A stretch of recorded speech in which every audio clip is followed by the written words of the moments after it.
നമ്മുടെ കൂടെ ജീവിക്കുന്ന ഒരു മനുഷ്യന് എല്ലാതരം മാറ്റങ്ങളുണ്ടാവും. ആണാണെങ്കിലും പെണ്ണാണെങ്കിലും ഉണ്ടാവും. പലതരം സംഘർഷങ്ങളുണ്ടാവും. പലതരം ഉള്ളിൽ നടക്കുന്ന വ്യത്യാസങ്ങളുണ്ടാവും. ഒരു പെൺകുഞ്ഞ് ജനിച്ച നിമിഷം മുതൽ അവളുടെ ശരീരത്തിൻ്റെ ഉള്ളിൽ അങ്ങനെ ഒരു പാത്രമുണ്ട് എന്ന ഒരൊറ്റ കാരണം കൊണ്ട് ആണല്ലോ, ഗർഭപാത്രം ഉണ്ട് എന്ന ഒരൊറ്റ കാരണം കൊണ്ട് ഒരു പെണ്ണ് കടന്നു പോകുന്ന അവസ്ഥകൾ എന്തൊക്കെയാണെന്ന് ആലോചിച്ച് നോക്കൂ. എന്തെല്ലാം മൂഡ് സ്വിങ്സിലൂടെയാണ് കടന്നു പോകുന്നതെന്ന് ആലോചിച്ച് നോക്കൂ. ഒരു 13 വയസ്സ് അല്ലെങ്കിൽ 14 വയസ്സ് മുതൽ ഒരു 50 60 വയസ്സ് വരെ അവളുടെ ജീവിതത്തിൽ ഓരോ മാസവും അവൾ കടന്നു പോകേണ്ട ആ സംഘർഷകാലത്തെക്കുറിച്ച് വെറുതെ ഒന്ന് ആലോചിച്ച് നോക്കൂ. അവൾക്ക് വേണ്ടിയിട്ടല്ലല്ലോ, മനുഷ്യവംശത്തിന് വേണ്ടിയിട്ടല്ലേ. എന്തെല്ലാം മൂഡ് സ്വിങ്സിലൂടെയാണ് കടന്നു പോകേണ്ടി വരുന്നത് എന്നാലോചിച്ച് നോക്കൂ.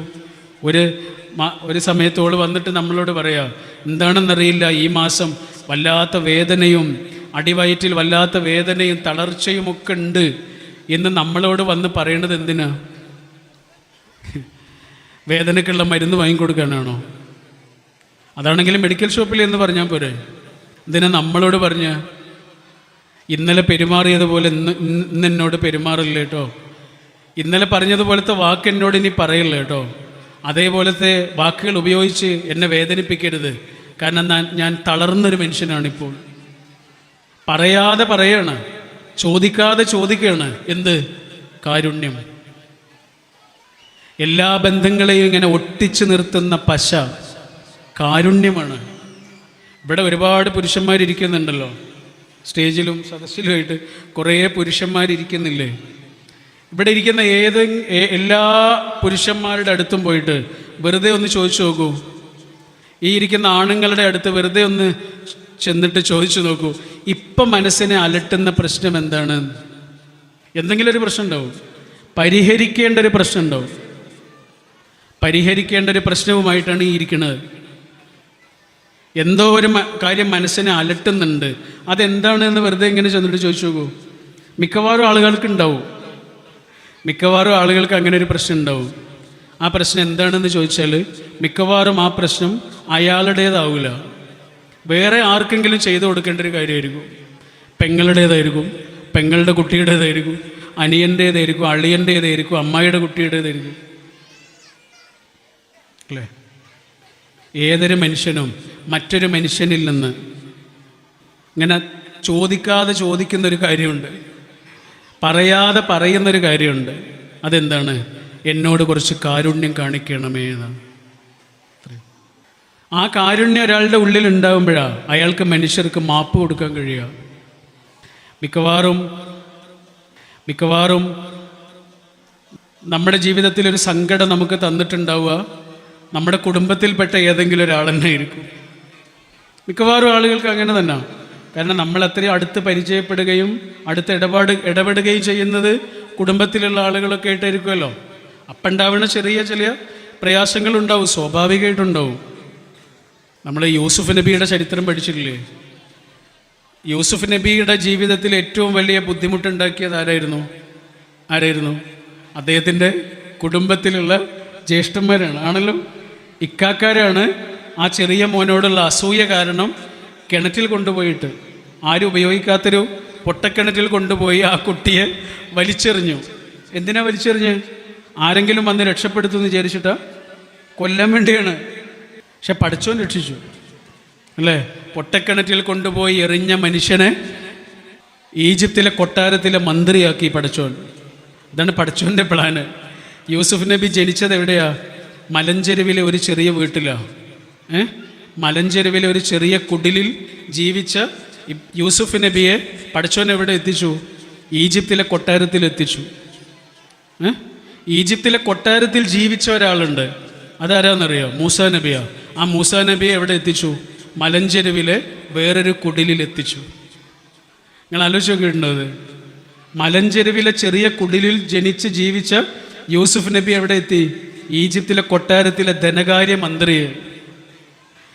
ഈജിപ്തിലെ കൊട്ടാരത്തിൽ ജീവിച്ച മൂസാ നബി മലഞ്ചെരുവിലെ മദിയൻ എന്ന് പറയുന്ന ഒരു ചെറിയ പ്രദേശത്തെ മലഞ്ചെരുവിലെ ചെറിയൊരു കുടിലെത്തി. ഇതാണ് പടച്ചോൻ്റെ പ്ലാൻ എന്ന് പറയുന്നത്. ശരി, യൂസുഫ് നബി വലിയൊരു ആളാവുകയും കല്യാണം കഴിക്കുകയും ഒരു കുട്ടി ഉണ്ടാവുകയും ചെയ്തു. ഒരു കുട്ടിയുണ്ടായി, ഒരു ആൺകുട്ടി ഉണ്ടായി. ആ ആൺകുട്ടിക്ക് അദ്ദേഹത്തെ പേരെന്തായിരുന്നു എന്നറിയോ? യൂസുഫ് നബിയുടെ മകന് യൂസുഫ് നബി കൊടുത്ത പേരെന്തായിരുന്നു എന്നറിയോ? മനാസേഹ്. മനാസേഹ്. മനാസേഹ് എന്ന് പറഞ്ഞാൽ എന്താണെന്നറിയോ? സാരല്ല പോട്ടെ, എല്ലാം മറക്കുക എന്നാണ് അതിൻ്റെ അർത്ഥം. അതെന്തിനായിരിക്കും അങ്ങനെ ഒരു പേരിട്ടത്? ഈ കുട്ടി വലിയ കുട്ടിയാകുമ്പോൾ നാട്ടുകാരാരെങ്കിലും വന്നിട്ട് പറഞ്ഞേക്കാം, എന്ത്, എടാ നിൻ്റെ മൂത്താപ്പന്മാരൊക്കെ നിനക്കറിയോ, നിൻ്റെ വാപ്പൻ്റെ ജ്യേഷ്ഠന്മാരൊക്കെ നിനക്കറിയോ, നിൻ്റെ വാപ്പയെ കൊല്ലാൻ വേണ്ടി കിണറ്റിൽ കൊണ്ടുപോയിട്ട് ആളുകളാണ് അവരോട് പകരം ചെയ്യണം, അവരുടെ മക്കളോട് പകരം ചെയ്യണം എന്നൊക്കെ ആരെങ്കിലും വന്ന് ഈ കുട്ടിയോട് പറഞ്ഞേക്കാം. അങ്ങനെ ആരെങ്കിലും വന്ന് പറഞ്ഞാൽ അവരോട് ഈ കുട്ടിക്ക് പറയാനുള്ളൊരു മറുപടിയുണ്ട്. ആ മറുപടിയാണ് ആ പേര് മനാസേ. സാരല്ല പോട്ടെ. രണ്ട് ചങ്ങാതിമാരിങ്ങനെ യാത്ര പോയ കഥ കേട്ടിട്ടില്ലേ? അവർ തമ്മിൽ എന്തൊരു വഴക്കായി. ഒരാൾ മറ്റേയാളെ അടിച്ചു. അടി കൊണ്ടിട്ട് ഇയാൾ തിരിച്ചടിച്ചതൊന്നുമില്ല.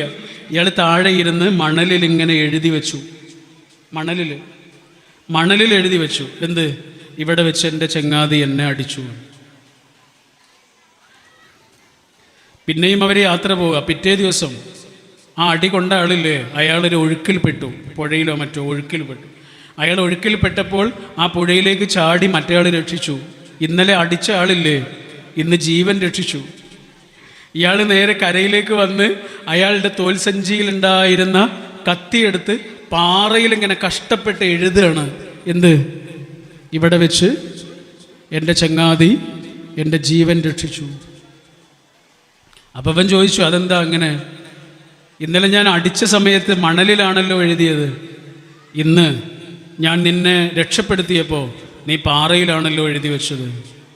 അപ്പം ചങ്ങാതി പറഞ്ഞു കൊടുത്തു, അതങ്ങനെയാണടാ, നമ്മൾ തമ്മിൽ കലഹിച്ചിട്ടുണ്ട്, നമ്മൾ തമ്മിൽ വഴക്ക് കൂടിയിട്ടുണ്ട്, ചിലപ്പോൾ നമ്മൾ അടിയൊക്കെ കൂടിയിട്ടുണ്ടാവും. അത് നമ്മളോട് മറഞ്ഞു പോകണം. ഇനി ഒരാളും അതിനെക്കുറിച്ച് അറിയരുത്. നമ്മുടെ മക്കൾ അതിനെക്കുറിച്ച് പറഞ്ഞ് പിന്നെയും വഴക്ക് കൂടരുത്. അത് മണലിൽ എഴുതിയിട്ടാൽ മതി. ഒരു കാറ്റ് വന്ന് അതിനെ മറച്ചു കളയും. പക്ഷേ നമ്മൾ സ്നേഹിച്ച നിമിഷങ്ങളില്ലേ, നമ്മൾ സഹായിച്ച നിമിഷങ്ങളില്ലേ, നമ്മൾ പരസ്പരം കാരുണ്യം കാണിച്ച നിമിഷങ്ങളില്ലേ, അത് മണലിൽ എഴുതി വെക്കേണ്ടതല്ല, അത് പാറയിൽ കൊത്തിവെക്കണം. വരാനിരിക്കുന്ന മനുഷ്യരും അതിനെക്കുറിച്ച് അറിയണം. നിങ്ങളുടെ കുടുംബസംഗമത്തിന് എല്ലാ ആശംസകളും നേർന്നുകൊണ്ട്